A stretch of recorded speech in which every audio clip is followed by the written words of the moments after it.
art has to challenge people, and if you can make a difference, then I think that's really important to do.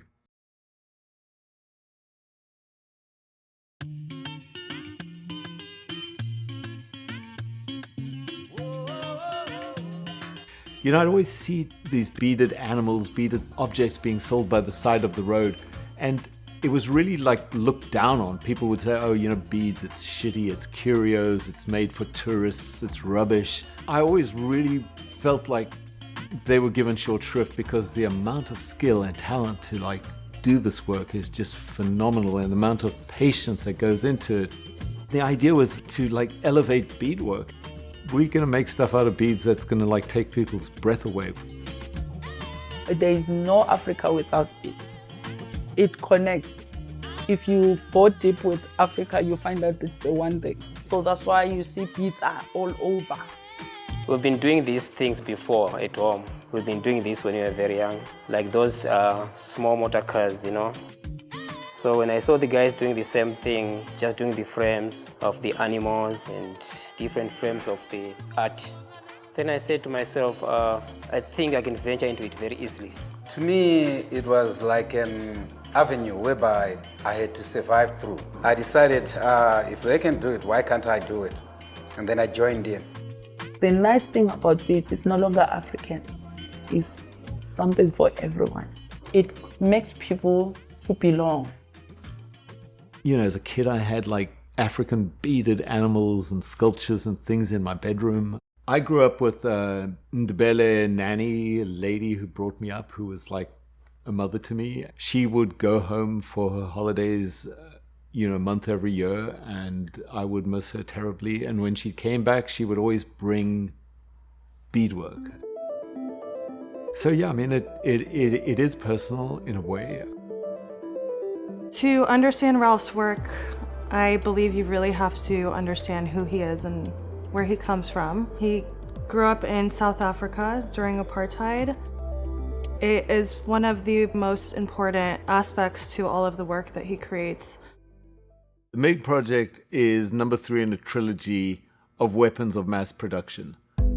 The idea was to take these weapons of war and weapons of destruction and to repurpose them as art, but also to have a conversation about the arms trade, about the militarization of police forces, about the proliferation of weapons around the world. They say that 40% of the world's corruption is run through the arms trade.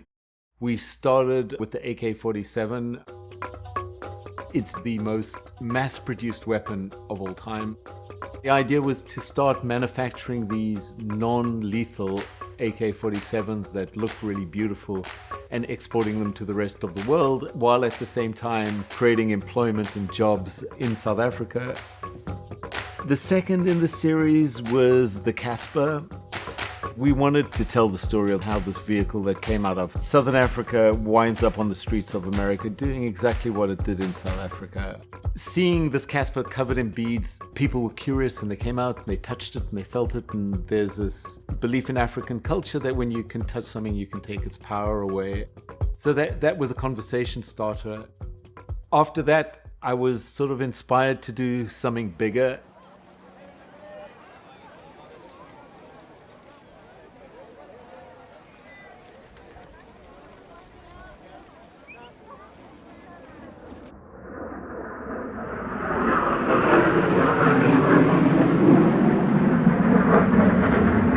Он стал самым массовым сверхзвуковым истребителем в мире. Его стремительные очертания, казалось, воплощали саму идею полета на больших скоростях. Это был MiG-21. It goes at twice the speed of sound. It was a bit like a sports car, super fast, super light, but had no range. The MiG is like the AK-47 of the skies, robust, cheap, and easy to produce in quantity. Doing some research, we found out that the MiG-21 was the most mass-produced supersonic fighter aircraft of all time. More than 12,000 MiG-21s were produced over the years. That's way more than any Western fighter. It really emerges as a symbol of Soviet development.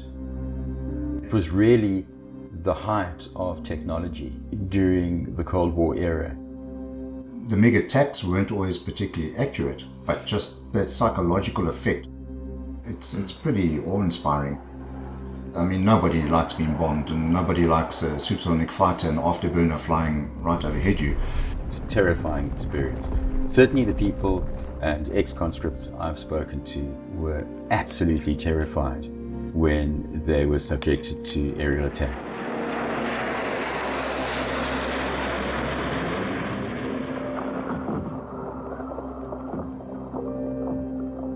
And it's still in service today.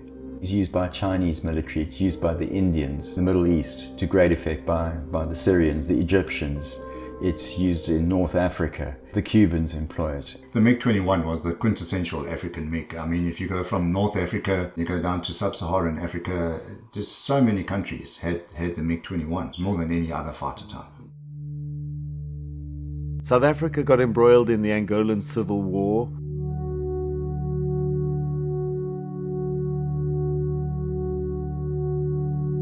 And on the one side, it was South Africa backing up UNITA, and on the other side, the Angolan communist parties. The Cubans were doing the fighting. Of course, the Angolan War was a war by proxy. The Americans on one side, the Russians on the other side. The Americans supplied UNITA with the Stinger missiles. They were put to good effect, of course. The Russians gave them these MiG-21s. And then it fulfilled both roles, ground attack and air-to-air.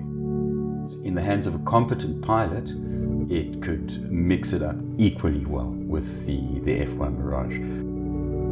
For the first time, it gave an African country some true air power.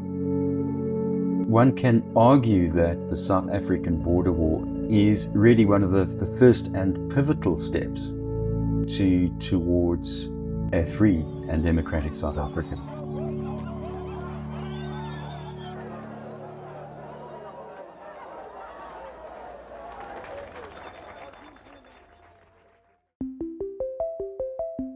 One day he said, you know what, Marco, why don't we just do a fighter jet?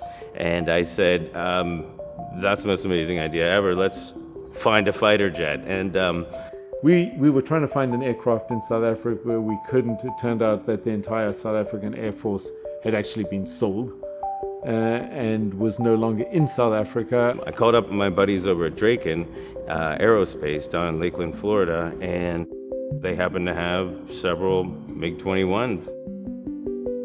The MiG had been sold by the Polish Air Force. They bought a whole job lot of them, so there were dozens. But because there were no service records for them, they couldn't use them.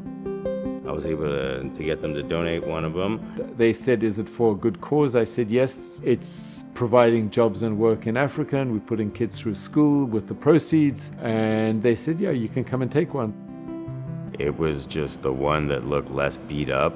Also, there was a rainstorm coming, and we're like, that one will do, let's go. Every single MiG had its own distinct number. This was 8917, I believe. 8971, I'm dyslexic.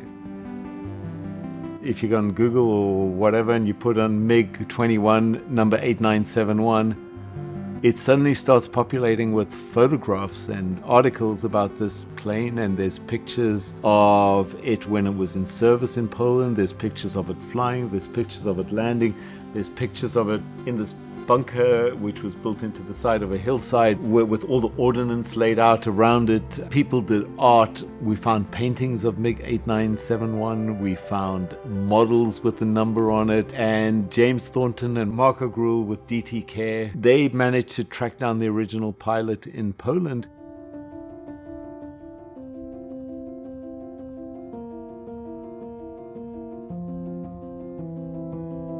Nie mieliśmy samolotów przydzielanych jak jest w innych państwach, ale mieliśmy swoje ulubione.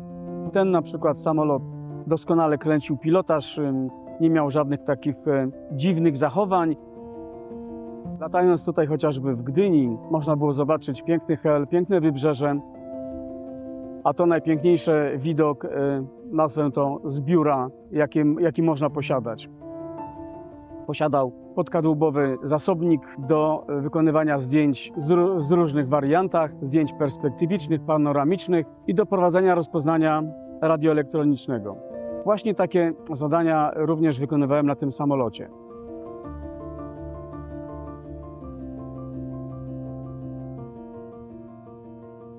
It was disassembled in pieces. The part of the fuselage, part of the tail fins were off, the wings were off, and we had it all craned onto the back of a flatbed. We had it sent over to Los Angeles. We had to use a crane to get it over, to get it into its current resting place. That in itself was a mission. I mean, moving this thing, we had to hire riggers and forklift trucks and cranes and get it off there and get it together, and then, you know, get the wings on, get the tail on, get the nose on.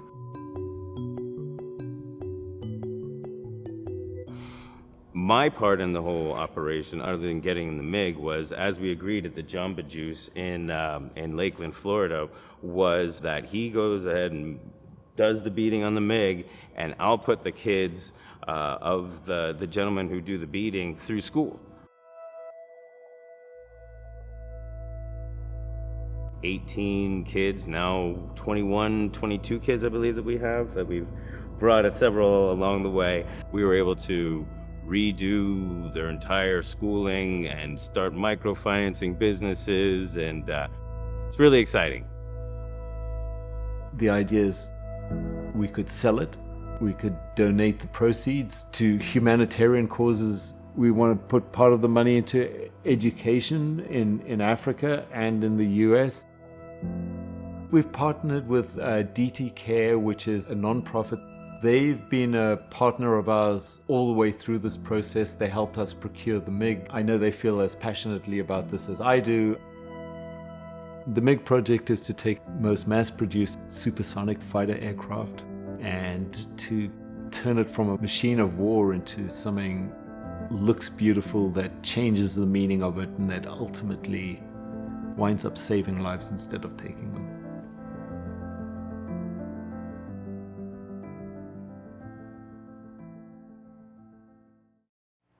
Yeah, look, it's one thing to say, hey, I want to beat a MiG, and the next thing you've got a 48-foot MiG sitting in your studio staring back at you, and you go, what the fuck have I gotten into, you know? Seeing it for the first time was a big deal, you know, like it's a fighter jet crammed into a big room that's just barely big enough for it. And it has a presence. I was thinking like a Cessna. Like I did not understand the scale to which this project was. It has all the attachments, and if it doesn't have the attachments, we're making the attachments, you know? So it's got the missiles, and it's got the cockpit and the seat and like all of the flaps, and the tail comes off, and the plane breaks in two if you need it to. And so the first time I saw the MiG, I looked at it and I said, there's no surprise here. What else do you expect? You're working with Ralph Ziman. He said, Pretty, can you beat a wing? I said, wing? I say, yes. I say, a wing of a plane? He say, yes. I say, yeah, I think I can do it. Imagine a wing of a plane, how big it is. Then when he sent the picture on the group, the video, I was like, what is this? You have graduated from Casper to a plane. It's very surprising many people. Like, how can we do the jet in a beaded jet? Yeah, it's quite amazing. We are famous. We like that. It starts out with templates. We were just doing the same thing we were doing with the Casper. They just stated that we measure every part of the MiG. Then we send you the templates. You do the frames, and you bead it, then you send it back. It's like putting marks on a blank piece of paper, you know, it's just one bead at a time.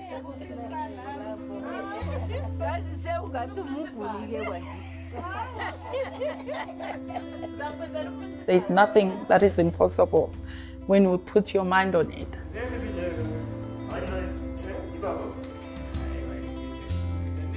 It was one thing I was looking forward to working with, and one thing I was expecting to be slightly a good challenge for us guys. Every time the beads arrive, it's that feeling. It's when you're 7 years old and it's your birthday and you're running upstairs to your parents' room and you're tearing your presents open to see what's inside, and it's just so exciting. It's like a brand new red fire engine, you know.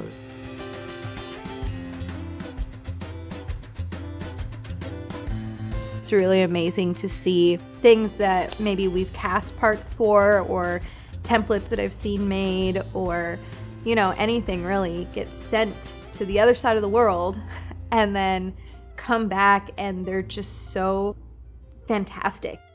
Every time you think it's going to be amazing and then it's better.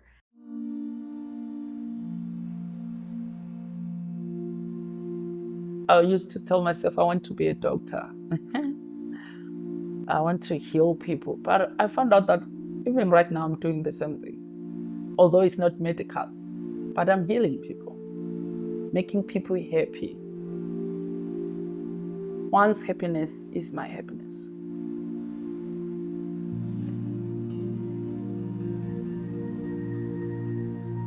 There's something to be said of the team that is working to create all of these beads as well. These are the people that were affected by all of these acts of war, these vehicles of war, and it's almost like taking those things sort of back and changing them into something better, into something that isn't so horrible, by using like their craftsmanship and their hard work and, you know, a lifetime of mastering a particular skill, and you're just kind of covering all of it with that.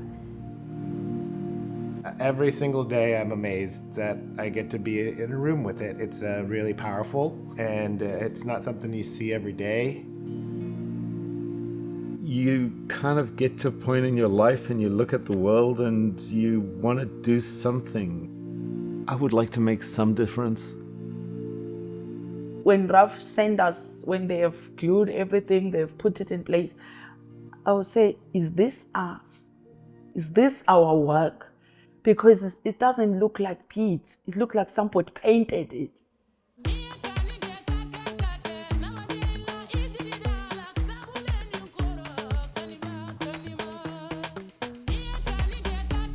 The cockpit on its own is an art piece. Every possible place there's just dials and switches and buttons and dials and switches and buttons. It was kind of an enormous undertaking to catalog every single one of these little pieces. We had to take thousands and thousands of pictures and make thousands of little labels that I think were like 4 numerals long. We decided to do a neat looking seat, sort of in the vibe of 70s lowrider hot rod. A sort of nod to the East LA culture that, you know, like outside our studio, you will see hot rods bumping. We're certainly putting a lot of color and a lot of glitz into the interior of the plane. So it's going to be very bright and very eye-catching for sure.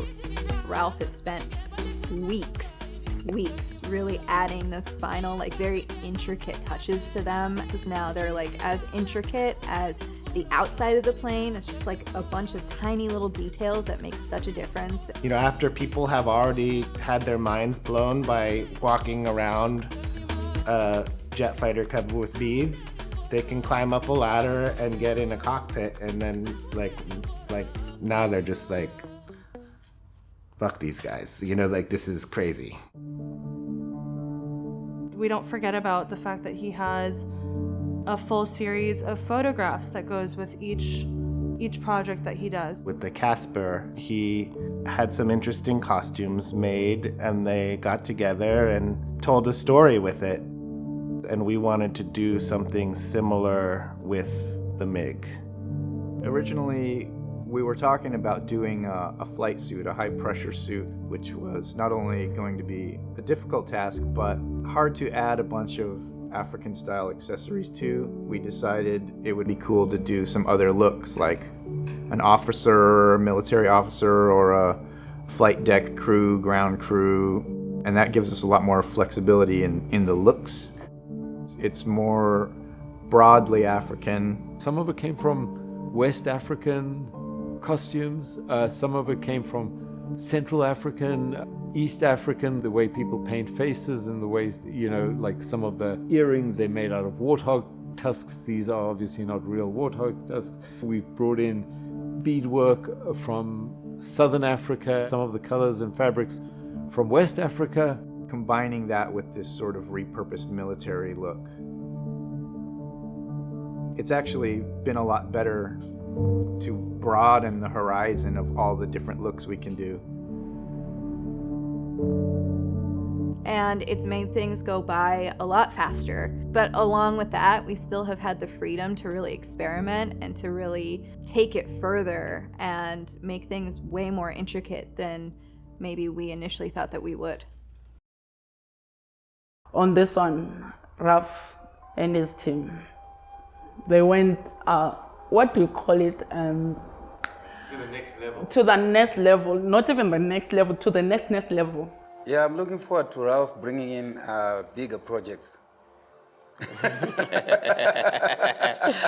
I don't see anything after the plane that can be huge. Maybe, I don't know, maybe a White House, building a White House, I don't know. It's so much more than just, you know, a plane with beads on it. When you blow things up, everything turns brown and gray and the colors are gone. So to bring that bright flashiness on top of the message is really cool. Knowing like the effect that it has on me, even just, you know, unfinished or partially finished the way it is, I know like the effect it's gonna have on people and children and everybody who are gonna get to see it. And that's just really, really cool to know that this is gonna be a big deal. People are gonna really have their lives enriched by it and really see something that they've never seen or thought of before. We are not defined by where you are coming from. We are not defined by the borders. We are defined by Ubuntu, our humility.